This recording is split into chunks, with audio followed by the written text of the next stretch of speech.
à 15 bornes de la frontière espagnole.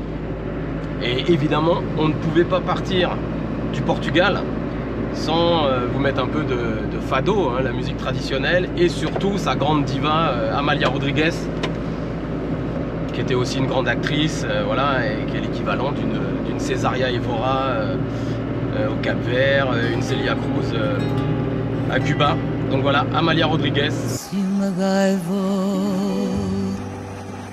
viesse trazer-me o céu de Lisboa no desenho que fizesse,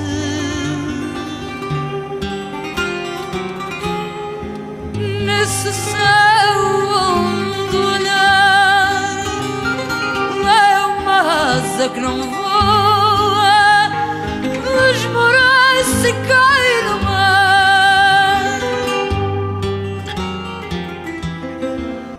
Arriver dans une grande ville en camping-car, ça a toujours été un grand kiff. C'est vrai que ça demande aucune concentration et que ça génère aucun stress. T'as qu'à te laisser guider. Séville et son agglomération. 140 km² de bitume, 1 500 000 habitants, ça calme. En tout, je pense qu'on a dû passer grand maximum 2 heures. Avec au programme, exaspération, un bon coup de pression et un délit de fuite à la clé. Ouais, hein. Grande ville quoi, Séville. Newton. C'est bizarre, hein. Ouais. De là où on arrive. On était dans la Pampa la nuit là. Grave. C'est violent, hein. Super violent.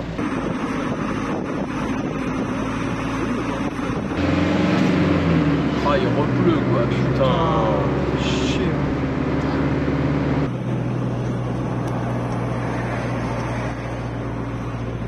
Voilà. C'est ça la cathédrale? Non, je crois pas. Parce que nous on veut voir Christophe Colomb quoi. C'est ça, hein. Mais on est venu pour ça en fait. On est venu juste pour voir un Christophe Colomb. Pour chanter le morceau de Burning Spear, c'est tout ce qu'on veut, hein. Ouais. Avant de visiter la cathédrale et son tombeau, fallait d'abord trouver l'hôtel et se garer. J'y vais. Ouais. Tente, attention, vélo, là. Rien. Ah ouais, c'est étroit. Laisse tomber. Je peux pas. Il y a un petit van là-bas. Il y a quelqu'un derrière ton cul? Ah ouais, il y a quelqu'un derrière ton cul? Non. Ah non. Attends, je vais aller voir. Ouais. Tu peux rester là 2 minutes, tu crois, avec les warnings? Fait, hein. Putain. Chaud. Ah. Ouais, là on est mal. La petite guest house qu'on avait trouvée, elle est là, mais je peux même pas, je vais vous montrer. Mais là, en plus derrière, c'est un grand boulevard. Je peux pas y aller, moi. Et si j'y vais, je pourrais même plus faire demi-tour, et là-bas, il n'y aura pas de place pour se garer, c'est mort. Faut qu'on trouve un autre hôtel. C'est ça, les grandes villes, c'est une galère, putain. Du coup, j'ai passé quelques coups de fil, essayé de trouver un parking extérieur avec un hôtel juste au-dessus. On voulait pas laisser le camion dans la rue. But I have a big truck camping car. It's possible? It's not a car. It's like a big, you know, camping car. Ah, okay. Well, it's not possible. Okay, sorry. Bye. On commençait à se demander si c'était pas tout simplement les signes qu'il fallait mettre les voiles. Parfait. Oh putain. Oh merde. Mais après ce petit accrochage, on se posait même plus la question. On a filé comme des voleurs. Hein? Ça sent pas mal. Pourtant ça passait bien, hein. Ouais, je comprends pas. J'ai vu dans le rétro. C'est juste son rétro, ouais. Je lui ai pris son rétro au passage.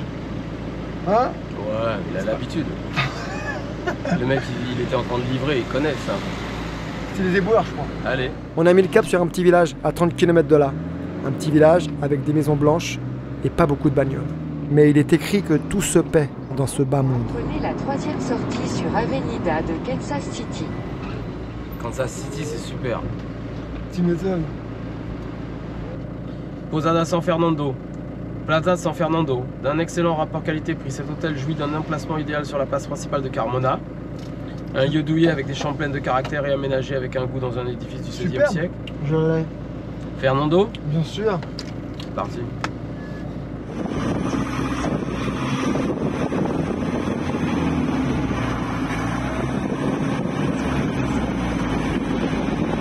On s'est engagé de bon cœur dans les entrailles de la ville.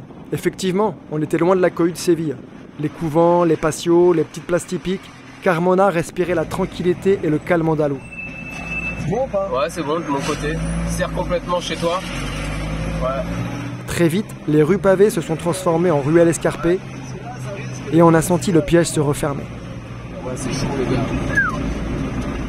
Vas-y, tu sais quoi, on va redescendre. On redescend et c'est bon quoi. Ouais, je peux le faire. Ah bah de toute façon c'est là. On est là. Et là, putain, comme c'est beau. Super, c'est magnifique, regarde ça. C'est un fargeon. Votre destination se trouve sur la droite. Ok, cool. On écoutait les instructions de la nana. La connasse nous envoyait droit en enfer. Ouais. C'est très très chaud. Là on est bien hein. C'est génial.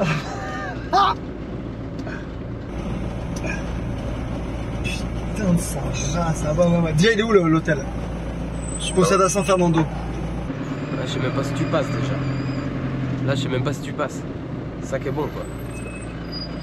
Là, c'est chaud. Ouais, là faut que tu descendes. Quoi. Faut que tu descendes, c'est pas sûr que je passe. Ah non,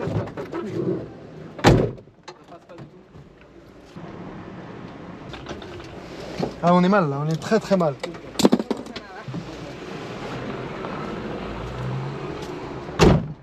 On est resté coincé sur cette place tout le reste de l'après-midi.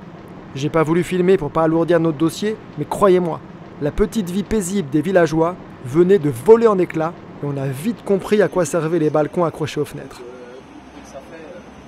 Obligé de redescendre par où on est arrivé, s'il te plaît. Un cauchemar. Finalement, on a pu garer le camion sur un terrain vague juste à l'entrée du village et ça nous convenait parfaitement.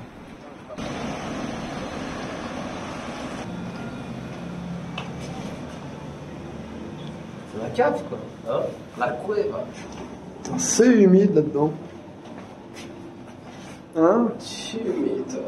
Pour être honnête, je me souviens plus trop ce qu'on a mangé ce soir-là, mais je me rappelle parfaitement le regard de la nana à chaque fois qu'elle nous ramenait les 2 verres de vin, chaudement recommandés. Faut dire qu'on était ses seuls clients de la soirée.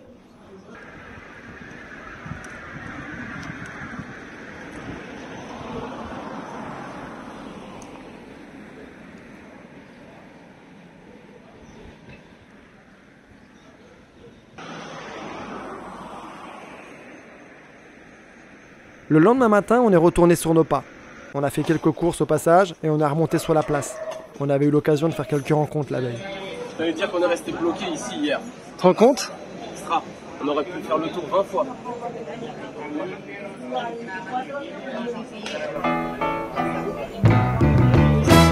One of these days, and it won't be long, you're gonna look for me, and I'll be gone. I believe, said I believe, oh yeah, oh baby, you're trying to make a fool out of me. I said you're going round here with your head so hard. I think I'm gonna have to use my rod, 'cause I believe, said I believe, oh yeah, I believe baby, I believe in trying to make a fool out of me. Yeah, yeah, all right.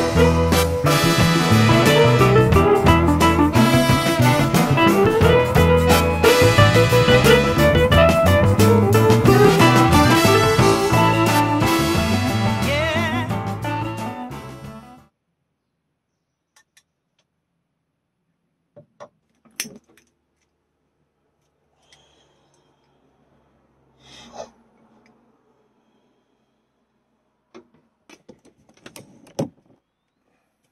On s'est baladé dans la région pendant quelques jours. Andalusia, sa nature et ses villages perchés en haut de la colline. On savait plus trop quel jour on était et c'est là que ça commence à devenir bon. On roulait quelques heures la journée et en fin d'après-midi, on commençait à ouvrir l'œil. On se cherchait un coin tranquille pour passer la nuit et même si à ce jeu-là tu gagnes pas à tous les coups, on s'en sortait pas trop mal. Roast fish and cornbread. Hey, hey, oh. Roast fish and cornbread. Yeah. Aujourd'hui, j'ai pas pu résister. Je vais vous parler de Lee Perry, Lee Scratch Perry, qui nous a quittés à plus de 85 ans il y a quelques semaines. U-Roy est parti il y a pas très longtemps. Ensuite, il y a eu Tootsie Bert de Toots and the Metals. Il y a eu Bunny Weller. Et là, dernièrement, le grand sorcier de la scène reggae, incontournable, Lee Scratch Perry. Une personnalité complètement à part, très excentrique. En apparence, c'était l'image qu'il voulait donner. C'est d'ailleurs pour ça que j'ai mis les bagues, etc. Parce que c'était vraiment du Lee Perry. D'ailleurs, là, à la fin de sa vie, il avait encore les cheveux rouges, etc. Des bagues partout, des pins, etc. Donc ça, c'est pour sa personnalité, mais c'est vraiment quelqu'un de majeur dans le reggae. Le reggae moderne, tout particulièrement parce qu'il a vraiment créé un son qui lui est tout à fait propre, mais qui a été repris par tant de gens. Il était un des premiers à faire ça dans les années 70, début des années 70, vraiment à séquencer des instruments. Donc tac, il met à part la batterie, ensuite il met la guitare, ensuite il fait rentrer le clavier, et il enlève les drums, il en remet, il met beaucoup de reverb, il y a beaucoup d'écho, etc. On ne sait pas si c'est vrai, mais la légende dit que, ou en tout cas moi je pense qu'il tripotait les boutons. Il savait pas trop en fait, je pense qu'il tripotait un peu les boutons à droite à gauche, et puis il se dit ah tiens ça c'est pas mal. Lorsqu'il est encore jeune dans les années 70, dans sa cuisine qui est vraiment son studio de mixage, il est dans sa cuisine avec plein de boutons, et puis il y a juste une vitre qui sépare comme ça de son salon si on peut dire, parce que c'est un cabanon dans le ghetto de Trenchtown Rock à Kingston, Jamaïque. Ah, il fait des grands gestes, il danse, il leur dit stop, il leur dit oui, il leur dit non, enfin bon ça a l'air complètement fou, et pourtant ça donne des résultats incroyables, que c'est quand même grâce à lui qu'on a eu la chance de découvrir Bob Marley and the Wailers, et le son qui était vraiment particulier au début des années 70 des Wailers. C'est lui qui a compris qu'ils étaient incroyables les trois ensemble, que leur compo était folle, que leur voix était... Voilà, Bob Marley, Bunny Weller et Peter Tosh. Je ne sais pas s'il les payait vraiment, ou en tout cas il les payait au lance-pierre comme on dit. Mais une chose est sûre, c'est que il les a vraiment pris en main et il les a fait vraiment devenir des stars, et comme on les a connus plus tard. Donc voilà, en gros, Lee Perry qui avait un groupe qui s'appelait The Upsetters. Le nom, il est quand même trop fort, c'est les emmerdeurs. Voilà quoi, c'est ça les Upsetters, ceux qui t'emmerdent quoi, tu vois, ceux qui titillent. Moi, l'album que je préfère des Upsetters, mais il y en a tellement, c'est Super Ape. C'est grandiose quoi, c'est un son incroyable, du dub. Et en même temps, il s'est jamais pris au sérieux, c'est ça qu'on adorait chez lui, alors que tout le monde le considère comme finalement presque le créateur. Ouais, on peut dire ça, on peut dire quand même le créateur d'un reggae moderne qui est devenu ce qu'on connaît aujourd'hui, puisqu'avant ça, il y avait le calypso en Jamaïque et dans les Caraïbes, le ska, qui était beaucoup plus rapide, le rocksteady qui ralentit un peu, mais qui est encore assez rapide, et puis le reggae qui ralentit, et voilà, le son, et bon, Lee Perry, c'est vraiment un des instigateurs, un des grands maîtres, un des fondateurs. Donc, on lui souhaite... paix, amour et joie là où il se trouve, et s'il nous regarde, peace, peace, peace, daddy.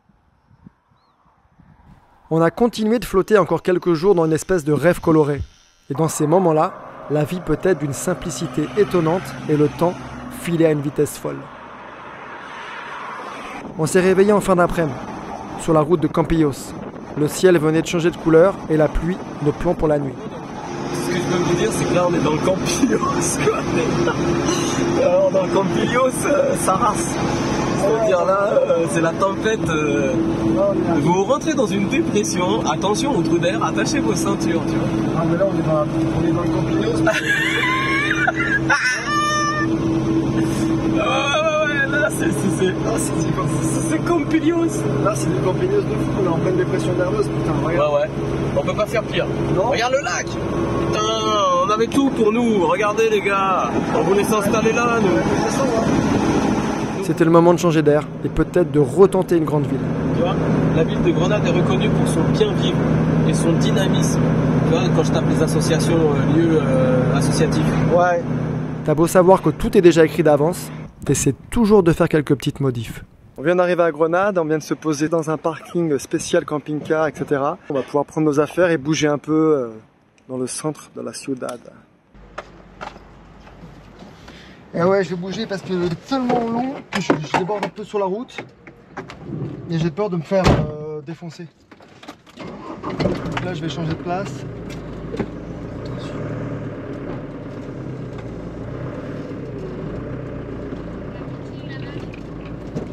Je vais prendre presque 2 places, mais au moins je serai safe.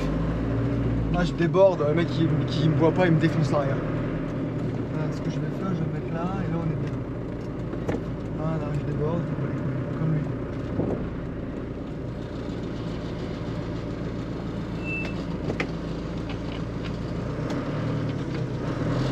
Et voilà. Et là on est bien là, là on respire pour Grenade. Prêt pour la night, prêt pour le flamenco. Flamenco! Bueno. Hotel Princesa. Ouais, Hotel Princesa. Ça llama Princesa. Que des bombasses. Y'a que ça. Ça, j'aime ça. Hein. Là, je suis d'accord. Tiens le plat, Elena Maria. Hôtel Elena Maria. Ah voilà. On va voir celui-là. Dos habitaciones. Dos. Cada uno. Una para cada persona. Sí, Si. uno cada uno. Individual. Bien sûr. Bon, on va manger. Tu vas nous amener où? La bodega, mais qui tue. La bodega la plus connue de Grenade. Quand lui, il veut picoler du vin, c'est les meilleurs pinards. Tapas à volonté gratos, une boucherie. On y va. Par contre, je suis pas sûr que ça soit ouvert, il est que 21h. C'est ça. Ici, il y a un décalage de 6 heures avec Ouais, la France. c'est ça, Ah ouais. c'est ça. Ici, il commence à prendre l'apéro à quelle heure? 22h.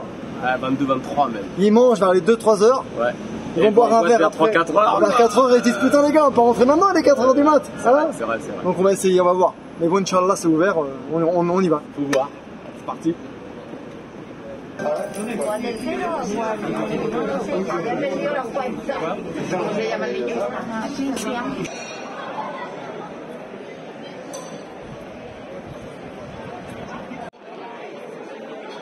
Ton premier challenge sera de te frayer un chemin jusqu'au comptoir.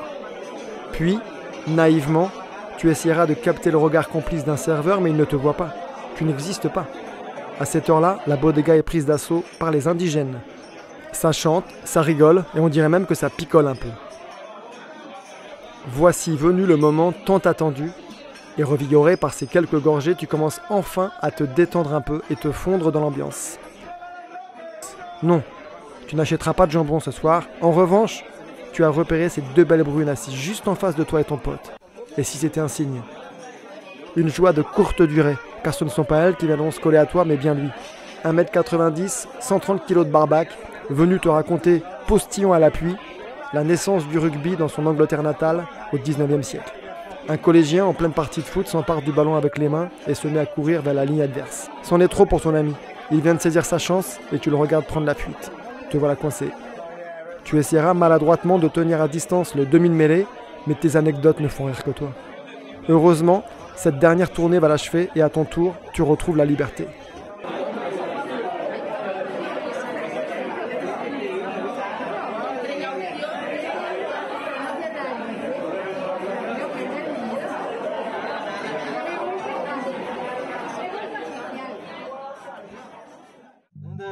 Down, down, down, down, down.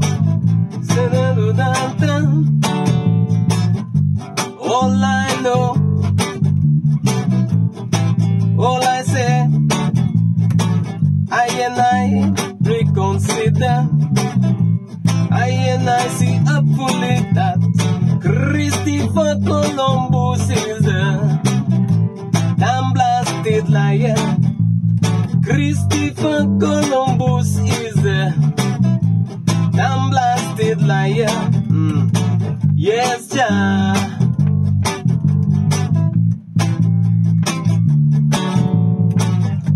He is saying that he is the first one who discovered Jamaica. I and I said that. What the frontier with the Indians and the few black men before him. The Indian could not long anymore. Here comes black man and children. A whole heap of mellow, mellow, mellow.